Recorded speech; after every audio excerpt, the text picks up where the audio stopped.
వర్తమానమును అందించి ఉన్నారు. వారికి ప్రత్యేకమైన వందనాలు. మరి కూడి వచ్చినటువంటి మరి తోటి దైవజనులకును, అదే కూడి వచ్చిన యవనస్తులకును, మరి ప్రతి ఒక్కరికి కూడా ప్రభు పేరిట వందనములు తెలియపరుస్తూ ఉన్నాను. మంచిదండి. మరి ప్రత్యేకంగా ఇక కోడిక ఏమిటంటే, మరి పాస్టర్ గారు సీమోన్ గారు వారి యొక్క కుమారుడు సందీపు బర్త్డే బట్టి యొక్క కోడిక ఏర్పాటు చేసుకున్నారు. వాస్తవానికి ఇది ఒక కుటుంబానికి సంబంధించినటువంటి విషయం అండి. మరి పాస్టర్ గారు వాస్తవానికి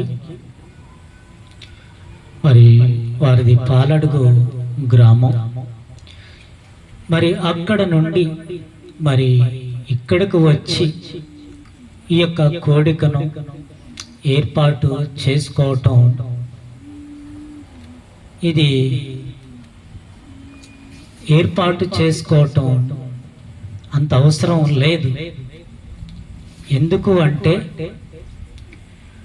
వారికి పాలడుగు గ్రామంలో వారి యొక్క రక్త బంధువులు, మరి స్నేహితులు, తెలిసిన ప్రజల మధ్య గ్రాండ్గా ఎంతో ఉన్నతంగా మరి బర్త్డేను, తన కుమారు యొక్క బర్త్డేను జరిగించుకొనవచ్చును. కానీ ఈ ప్రాంతానికి వచ్చి ఇక్కడ ఈ ప్రాంతంలో తన కుమారుడి యొక్క బర్త్డే జరుపుకోవటం అది దేవుని యొక్క చిత్తమై ఉన్నది. చాలామంది మనం కుటుంబాలను చూస్తూ ఉన్నప్పుడు కొంతమంది జాబు పరముగాను, లేకుంటే బ్రతుకు తెరువు నిమిత్తముగాను ఎక్కడికెక్కడికో వెళ్ళి ఆ ప్రాంతంలో వారు ఇక్కడ రావటం కుదరదా గనక వాళ్ళ సొంత గ్రామాలకి ఆ ప్రాంతంలోనే వారికి ఉన్నటువంటి మరి సావాసాలను బట్టి, మరి పరిచయాలను బట్టి అక్కడ వారి యొక్క కార్యక్రమములను నిర్వహించుకుంటూ ఉంటారు.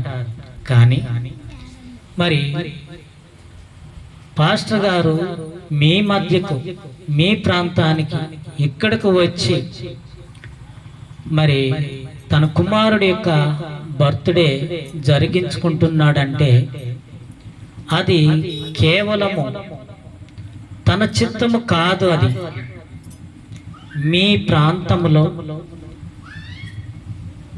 ఆయన నివసించాలి అని, ఉండాలి అని, మీ మధ్యనే ఎదగాలి అని ఆశగొని ఉన్నాడు.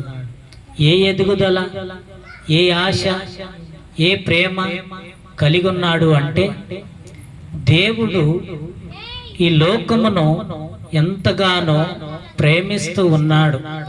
లోకం అనగా భూమి మీద ఉన్న సమస్తమైనటువంటి ప్రజలను ఆయన ప్రేమిస్తూ ఉన్నాడు.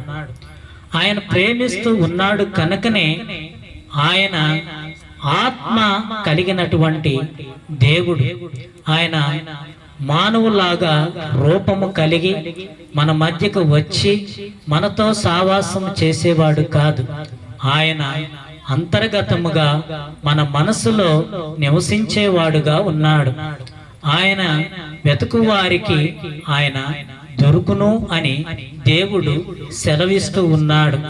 ఆయన యందు విశ్వాసం ఉంచినటువంటి వారికి ఆయన వారికి కనబడుతూ ఉంటాడు.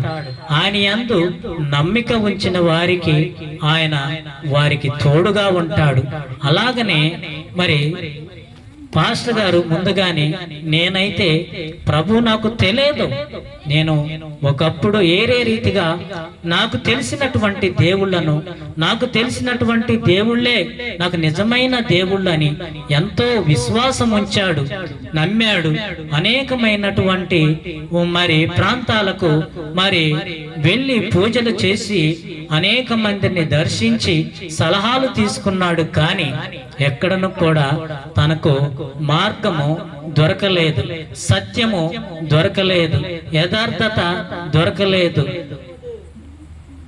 నమ్మకము కుదరలేదు.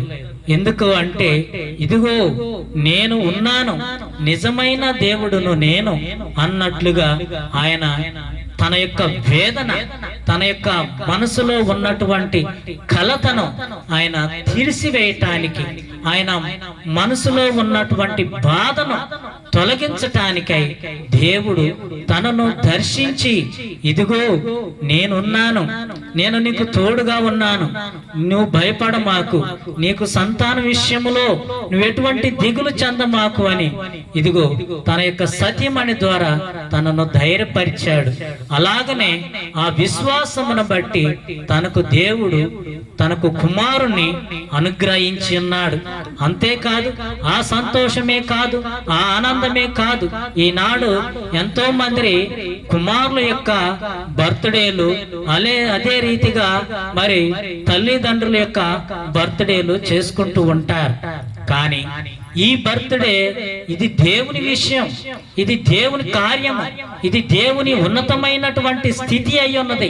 ఎందుకంటే ఎన్నో వెనక ఉన్నటువంటి బాధలు, జరిగిపోయినటువంటి దినాలలో, జరిగిపోయినటువంటి కాలములో ఎంతో శ్రమ నోర్చి, ఎంతో బాధ నోర్చి, ఎంతో దుఃఖము నోర్చి, అనేక విషయాలలో పిల్లలను కాపాడుకుంటూ, తనను తాను కాపాడుకుంటూ, తన యొక్క కుటుంబాన్ని కాపాడుకుంటూ దేవుని ఆశ్రయించి, దేవుని మీద విశ్వాసం ఉంచి, దేవునితో దేవుడితో నడుస్తుండగా దేవుడు చూపిస్తున్నటువంటి ఆ యొక్క మార్గములను బట్టి, ఆ యొక్క దర్శనములను బట్టి, ఆ యొక్క విధానమును బట్టి దేవుణ్ణి గణపరుస్తూ ఈ రీతిగా తను ఈ కూడికను ఏర్పాటు చేసుకొని ఉన్నాడు. మీ మధ్య ఇదిగో తను ఆ పాస్టర్ గారు మరి మీ మధ్యకు వచ్చి ఈ యొక్క బర్త్డే కోరిక జరిగించుకొనుట తన కుటుంబానికి ఎంతగానో ఆశీర్వాదము. అదే రీతిగా తన కుటుంబం మీ మధ్యకు వచ్చిందంటే ఇక్కడ ప్రాంతము ప్రజలందరికీ కూడా ఆశీర్వాదం అయి ఉన్నది. ఎందుకు అంటే భూమి మీద వంట అనేక మంది మరి గత కాలములో ప్రజలందరూ కూడా చెడిపోయారట.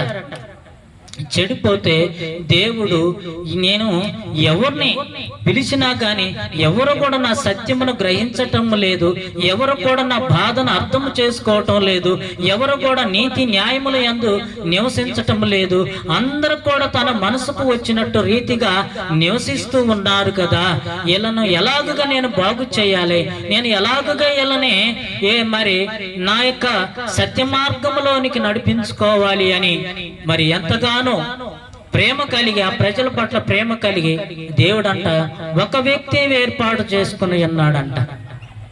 ఆ వ్యక్తిని ఏర్పాటు చేసుకొని ఉన్నాడు. ఆ వ్యక్తిని మనం ఈ యొక్క సమయంలో మనం జ్ఞాపకం చేసుకుందాం.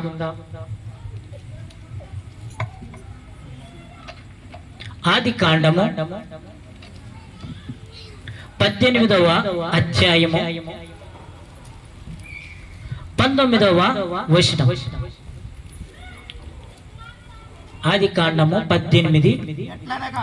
ఎట్లనగా యెహోవా, చదవండి మంచిగా, చదివి సహాయించండి. అబ్రహామును గురించి చెప్పినది అతనికి కలగజేయునట్లు తన తరువాత తన పిల్లలను, తన ఇంటి వారును నీతి న్యాయములు జరిగించుచు యెహోవా మార్గమును గైకొనుటకు అతడు వారి ఆజ్ఞాపించినట్లు నేను అతనిని ఎరిగి ఉన్నాను. దేవుడు ఏమంటున్నాడు? అబ్రహామును గూర్చి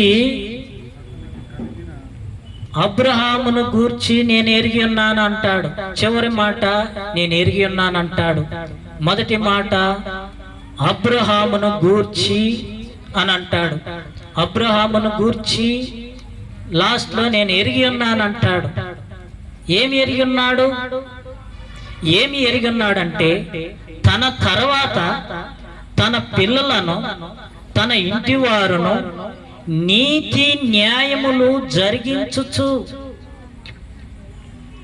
తన పిల్లలను, తన ఇంటి వారును నీతి న్యాయములు జరిగించుచు యెహోవా మార్గమును గైకొనుటకు అతడు వారికి ఆజ్ఞాపించెను.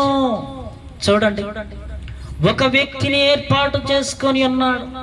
భూమి మీద ప్రజలందరూ కూడా ఇష్టానుసారంగా జీవిస్తూ ఉంటుంటే దేవుడు ఒక వ్యక్తిని ఏర్పాటు చేసుకొని ఉన్నాడు. ఆ వ్యక్తిని ఏర్పాటు చేసుకొని ఏమంటున్నాడు? ఆ వ్యక్తిని గురించి నేను ఎరుగుదును, అబ్రహామును గురించి నేను ఎరుగుదును.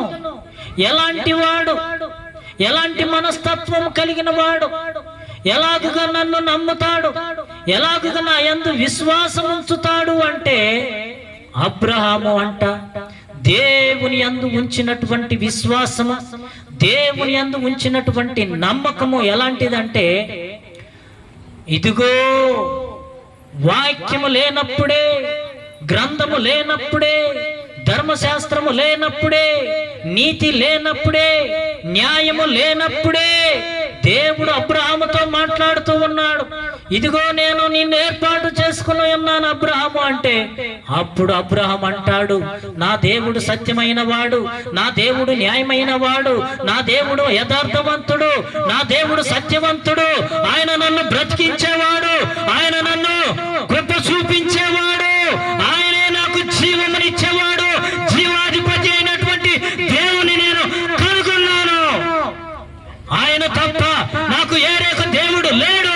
నన్ను, నా కుటుంబాన్ని పోషించగలిగిన వాడు, నన్ను, నా కుటుంబాన్ని జీవంలోనికి నడిపించగలిగినటువంటి సర్వశక్తి కలిగినటువంటి దేవుడు ఆయనని విశ్వసించినటువంటి వ్యక్తి. ఏ గ్రంథం ఇచ్చాడు అబ్రహాముకు దేవుడు?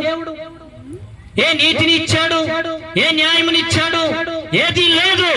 కానీ దేవుని యందు విశ్వాసం ఉంచాడు. అందుకనే అటువంటి విశ్వాసము కలిగినటువంటి వ్యక్తిని గురించి దేవుడే పలుకుతూ ఉన్నాడు. తన తర్వాత తన పిల్లలను, తన ఇంటి వారును నీతి న్యాయమును జరిగించుచు యెహోవా మార్గమును గైకొనుటకు అతడు వారికి ఆజ్ఞాపించును అని నేను ఎరిగి ఉన్నాను అని దేవుడే సెలవిస్తూ ఉన్నాడు. ఎంత గొప్ప విషయం అండి! నిన్ను గురించి దేవుడే ప్రకటిస్తూ ఉన్నాడు అంటే, నిన్ను గురించి దేవుడే తన యొక్క సత్యమును వెల్లడిపరుస్తూ ఉన్నాడంటే అది ఎంత గొప్ప విషయం. నిన్ను గురించి దేవుడు తెలియపరచాలంటే, నిన్ను గురించి దేవుడు ఆయన సమస్త ప్రజలకును తెలియపరచాలి అంటే ముందుగా నీ యొక్క హృదయములో ఉన్నటువంటి సత్యమును, న్యాయమును ఆయన ఎరిగి ఉండాలి. అది దేవునికి ఇష్టమైనటువంటిది. అటువంటి సత్యమును, న్యాయమును నా దేవుడే అనుకొని గ్రహించినటువంటి అబ్రహామును గురించి ఉన్నటువంటి విశ్వాసమును గురించి దేవుడు ప్రకటిస్తూ ఉన్నాడు. అవును, తనను, తన ఇంటి వారిని, తన పిల్లలను ఏంటంట, నా మార్గములో నడుచుకున్నట్లుగా, వారు గైకొనున్నట్లుగా వారికి, తన పిల్లలకు ఆయన బోధించును అని ప్రభువారు సెలవిస్తూ ఉన్నాడు. ఇంకొక మాట ఏంటి, మరలా చదవండి. అబ్రహామును గురించి ఏంటంట, అతనికి కలుగజేయునట్లు నేను అతనికి కలగజేస్తాను. ఎందుకు అంటే నేను ఆయన నమ్మాను, ఆయన నన్ను నమ్మాడు, ఆయన నన్ను నమ్మాడు, నా కుమారుడు నన్ను నమ్మాడు, నా సత్యమును గ్రహించే అన్నాడు. నేను ఎలాంటి వాడునో నా యొక్క కుమారుడు గ్రహించి ఉన్నాడు గనక నేను అతనికి నెరవేర్చేది ఏదైతే ఉన్నదో అతనికి కలగజేయునట్లుగా నేను అతనికి తోడై ఉన్నాను అంటాడు. అలాగనే అబ్రహామును దేవుడు ఆశీర్వదించాడు. ఈనాడు మరి పాస్టర్ గారు సీమోను యొక్క కుటుంబాన్ని ఆయన ఆశీర్వదించాడు. ఇక్కడ బర్త్డే అంటే ఒకరుంటే సరిపోదు, కుటుంబం అంతా కూడా ఆశీర్వాదకరంగా ఉండాలి. ఎలా ఆ బాబుకు తెలియదు, సందీప్కు తెలియదు, అతను బాలుడు, ఆడుకునేవాడు, అంత ఎదిగిన వాడు కాదు. కానీ ఆ బాలుడు పట్ల తన తల్లిదండ్రులు తన దేవుడు చేసినటువంటి మేలులను బట్టి, తన దేవుడు చేసినటువంటి కార్యములను బట్టి ఈ రీతిగా నా ప్రభువు చేసిన గొప్ప కార్యము, నా ప్రభువు నాకు అనుగ్రహించిన కుమారుడు అని ఈ రీతిగా ప్రకటించుకోవటం ఎంతో ఉన్నతమైంది. దేవుని కార్యాలు ఆశ్చర్యకరమైనటువంటి ఈ ప్రాంతంలో తన కుమారుడి యొక్క బర్త్డే తన ప్రజల మధ్య కాకుండా దేవుని ప్రజల మధ్య జరిగించుకోవటం తనకెంతో సంతోషం. మనం ఎవరమన్నా బంధువులు అండి? మనం ఎవరన్నా బంధువులమా? కాదు. రక్త బంధువులమా? కాదు. ఆత్మ బంధువులు. ఆత్మ కలిగినటువంటి బంధం మంది, దేవుని బంధం. ఈ బంధము కొన్నాళ్ళు మన మధ్య ఉంటుందేమో, కానీ ఇక్కడ ప్రజల మధ్య తన బంధం అంత అధికంగా ఉంటూ ఉంటుంది. ఎందుకంటే ఇక్కడ ప్రజలను దేవుడు ప్రేమిస్తూ ఉన్నాడు, తనను పంపించే ఉన్నాడు. తన ప్రజల మధ్య తన నివాసం చేయటానికి, తన ప్రజల మధ్య తను ఉండుటకును దేవుడు పంపించిన రీతిగా తనకి ఇక్కడ వచ్చి ఉన్నాడు. అదే రీతిగా అబ్రహామును కూడా దేవుడు పంపించి ఉన్నాడు. పంపించిన అక్కడనే దేవుడు తన కుటుంబాన్ని దీవించాడు. తన కుటుంబము, తన పిల్లలు, తన యొక్క సంతానం ఎదగటానికై, ఎక్కడను కూడా చెదిరిపోకుండా ఉండటానికై దేవుడు ఆయన. చూడండి, కీర్తన గ్రంథము 78 4వ వచనము నుంచి చదవండి. కీర్తన గ్రంథము 78 4వ వచనము నుంచి. యెహోవా కొంచెం మౌత్ ద్వారా తీసుకొని చదువుతారా?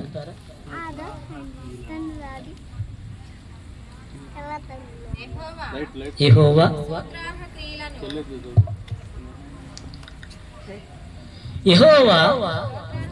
స్తోత్ర క్రియలను, ఆయన బలమును, ఆయన చేసిన ఆశ్చర్య కార్యములను దాచకుండా వాటిని వారి పిల్లలకును మేము చెప్పేదము. రాగల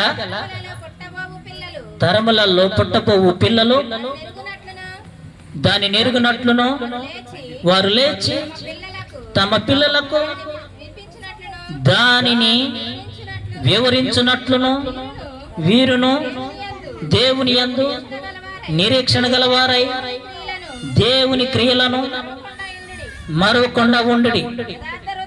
యథార్థ హృదయులు కాక దేవుని విషయమై స్థిర మనసు లేని వారై తమ పితరుల వలె తిరగబడకయు, మూర్ఖతయు, తిరుగుబాటు గల ఆ తరమును పోలి ఉండకయు, వారు ఆయన ఆజ్ఞలను గైకొనున్నట్లు ఆయన యాకోబు సంతతికి శాసనములను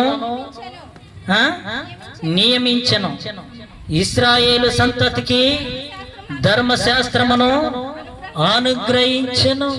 చూడండి, తన కుటుంబానికి ఏమిచ్చాడంట దేవుడు? ఏమిచ్చాడు?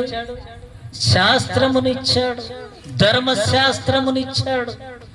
ఎందుకంటే తన పిల్లలు ఎప్పుడు కూడా తన నీతి న్యాయములను విడిచిపెట్టి ఈ లోకములో ఉన్నటువంటి ప్రజల వలె తిరగకుండా ఉండునట్లు దేవుని యందు భయభక్తులు కలిగి దేవుని నీతి న్యాయములను పట్ల, దేవుని యొక్క సత్యమును పట్ల బహు జాగ్రత్తగా నడుచుకున్నట్లుగా దేవుడు అప్పుడు వారికి ధర్మశాస్త్రమును, శాసనములను తన యొక్క సంతానమునకును దేవుడు అందించి ఉన్నాడు.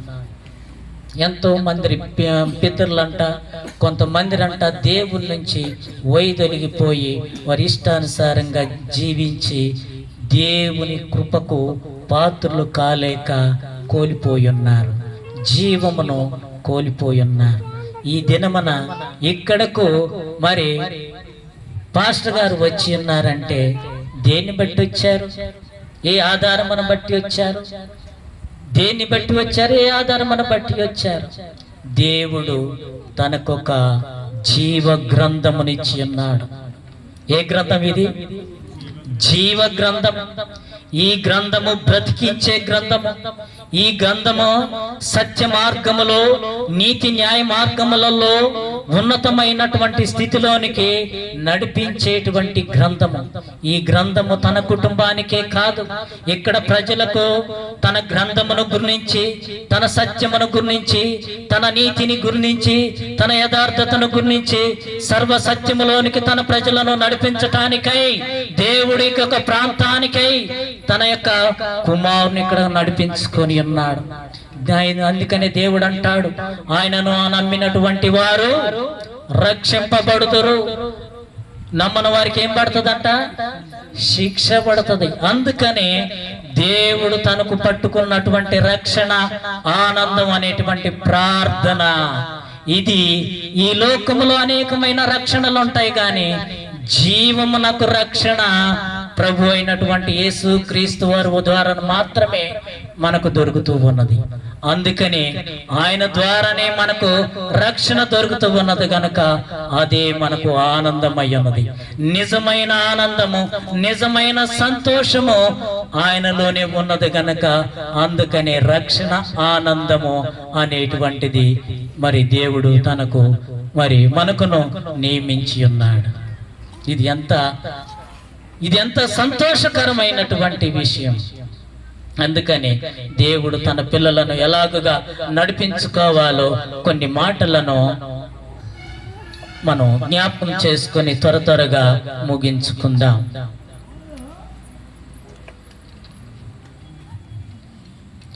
ద్వితీయోపదేశ కాండము 4వ అధ్యాయము 9వ వచనం చూడండి. ద్వితీయోపదేశ కాండము 4వ అధ్యాయము 9వ వచనం. ఎందుకంటే పిల్లలు మొక్కలు లాంటి వారు. మొక్కకి ఏం చేయాలి? మొక్కకి ఏం చేయాలి? ఇప్పుడు చిన్న మొక్క ఉంది, నాట్యం, ఏం చేయాలి? దానికి చుట్టూ కంచె వేయాలి. ఆ తర్వాత ఏం చేయాలి?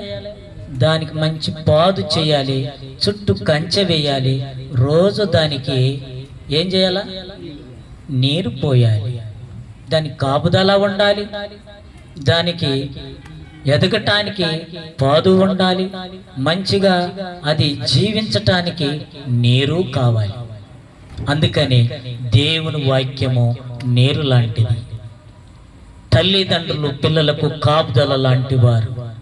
వారిని చూసుకొని వారిని మంచి మార్గములో నడిపించటానికై తన కుటుంబము, తన యొక్క తల్లిదండ్రులు, తన యొక్క బంధువులు ఎంతగానో ఆ బిడ్డ పట్ల ప్రేమ కలిగి ఉంటారు. అందుకని మొదటిగా మరి తల్లిదండ్రులు ఎలా ఉండాలి చూద్దాం. 4వ అధ్యాయము 9వ వచనం త్వరగా చదవండి.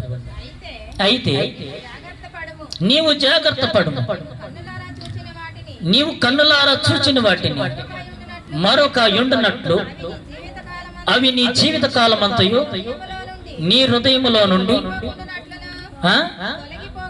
తొలగిపోకుండునట్లు నీ మనసును జాగ్రత్తగా కాపాడుకొను. నీ కుమారులను, నీ కుమారుల కుమారులను, నీ కుమారుల కుమారులకును వాటిని నేర్పి నీవు హోరేబులో నీ దేవుడైన యెహోవా సన్నిధిని నిలిచి ఉండగా. చాలండి, 9వ వచనం వరకే చదివారా? చాలు. ఏంటంట? నీ మనసును జాగ్రత్తగా కాపాడుకోను. తల్లిదండ్రులు ఈనాడు కుటుంబము మంచిగా ఎదగాలి అంటే తల్లిదండ్రులకు ఈ గ్రంథము ఉండాలి, ఈ జీవ గ్రంథము ఉండాలి, ఈ పరిశుద్ధ గ్రంథము ఉండాలి. చాలా మంది పరిశుద్ధ గ్రంథమును పట్టుకుంటారు, కానీ మరి ప్రార్థనప్పుడు పట్టుకొని వెళుతూ ఉంటారు, మరి వింటారు, వస్తూ ఉంటారు. కానీ మరలా తీసుకెళ్లి సెల్ఫ్ లో పెట్టి మంచిగా మరలా యథారీతిగా లోకములో ఎలాగుగా ఉండాలో అలాగుగా నడుచుకుంటూ ఉంటారు. తల్లిదండ్రులు వాళ్ళ ఇష్టానుసారంగా వాళ్ళు జీవిస్తూ ఉన్నప్పుడు పిల్లలు కూడా అలాగనే జీవిస్తూ ఉంటారు. అప్పుడు నీ పిల్లలు ఎలా ఎదిగొస్తారు? నువ్వు నీతి న్యాయ మార్గములలో నడిపించాలని నీకు ఆశ ఉన్నప్పటికీ మొదటిగా సత్యమైనటువంటిది నీకు తెలియనప్పుడు నీ పిల్లలకి ఎలా నేర్పుతావు? సత్యమైనటువంటిది, పరిశుద్ధమైనటువంటిది, నిన్ను నీవు సరిచేసుకుంటూ నిన్ను నువ్వు కాపాడుకుంటూ నీవు సర్వసత్యములోనికి నడుస్తూ ఉన్నప్పుడు దేవుని యొక్క మాటలు ఎప్పుడైతే నీ హృదయంలో ఉంటాయో అప్పుడు నీ పిల్లలను కూడా ఆ సర్వసత్యములోనికి, ఆ నీతి న్యాయ మార్గములోనికి నడిపించుకుంటూ నీ పిల్లలను బహుగా కాపాడుకోగలుగుతావు. చూద్దామా? ద్వితీయోపదేశ కాండము 6వ అధ్యాయము 6-7 వచనములు చదువుకుందాం.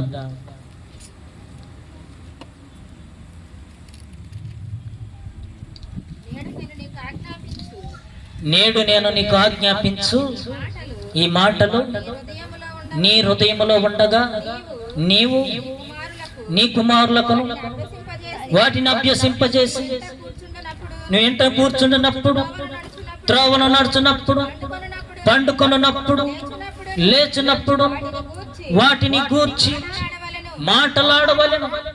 చూడండి, దేవుడు ఎలాంటి వాడు, దేవుడు మనకు ఎలాగుగా ఆధారమై ఉన్నాడు, ఎలాగుగా మనల్ని పోషిస్తూ ఉన్నాడు, ఎలాగుగా మనల్ని నడిపిస్తూ ఉన్నాడు, ఎలాగుగా మనకు సంతోషాన్ని ఇస్తూ ఉన్నాడు, ఎలాగుగా మనకు ఆరోగ్యాన్ని ఇస్తూ ఉన్నాడు, ఎలాగుగా మనకు మంచి మేలులను కలగజేస్తూ ఉన్నాడు. సమస్తము కూడా దేవుని యొక్క కార్యములను బట్టి పిల్లలకు నేర్పుతూ పిల్లలను సర్వసత్యములోనికి నడిపిస్తూ ఉండాలి. అందుకని నీ మనసు జాగ్రత్త పరుచుకునము. 4:9 నీ మనసును ఏం చేయాలా? జాగ్రత్త పరుచుకో. ఇది కుటుంబానికి సంబంధించినటువంటి విషయం. ఎప్పుడైతే జీవ గ్రంథము సత్యము మనలో ఉంటుందో, కుటుంబంలో ఉంటుందో, దానిని ధ్యానిస్తూ ఉంటామో మొదటిగా తల్లిదండ్రులుగా మనం నేర్చుకుంటూ మన పిల్లలను కూడా మంచి మార్గంలోనికి నడిపించుకోగలుగుతాం. అందుకని దేవుడే ఏమంటాడంటే అబ్రహాముతో ఏమంటాడు? మరలా ఆ వచనములోనికి వెళ్ళి మనం ముగించుకుందాం. మరలా చదవండి అన్నమాట. అయితే